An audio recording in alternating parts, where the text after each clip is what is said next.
COVID Chronicles edition 16 from Quebec City.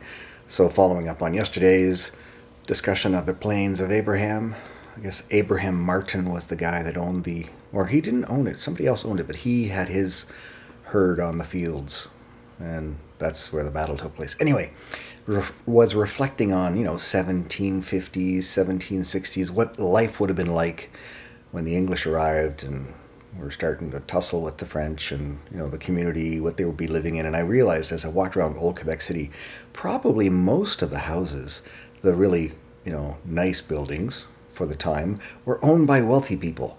And all the not so wealthy people probably didn't have great places to live. So I had an idea of somebody who's living off the land, like he's out hunting and bringing, game back to the community. And he comes back one day and everyone's excited and looking across the river, looking across the St. Lawrence River, and he says, "What's going on?" This will all be in French, of course, but my French isn't that good.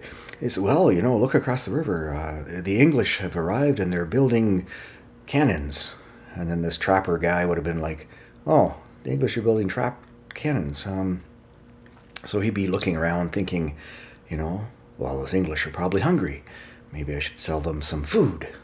Or maybe he wouldn't really want to do that, but when the cannon started firing and knocking down all the buildings, maybe he would be thinking, maybe I should go live back out in the forest because hanging out here is not a good place to be. So I kind of wonder how the people who lived there, how they handled that, the ones who aren't wealthy, the ones who were free to travel wherever they went.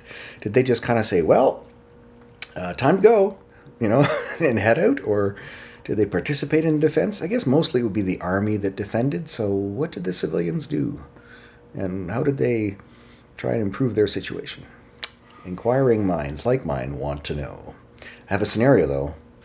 So all these nice buildings, you see them now today restored, and the English, assuming there was a conversation between the English and the French, would be, "So we think you should surrender. You have a very nice city here, and we wouldn't want anything bad to happen to it."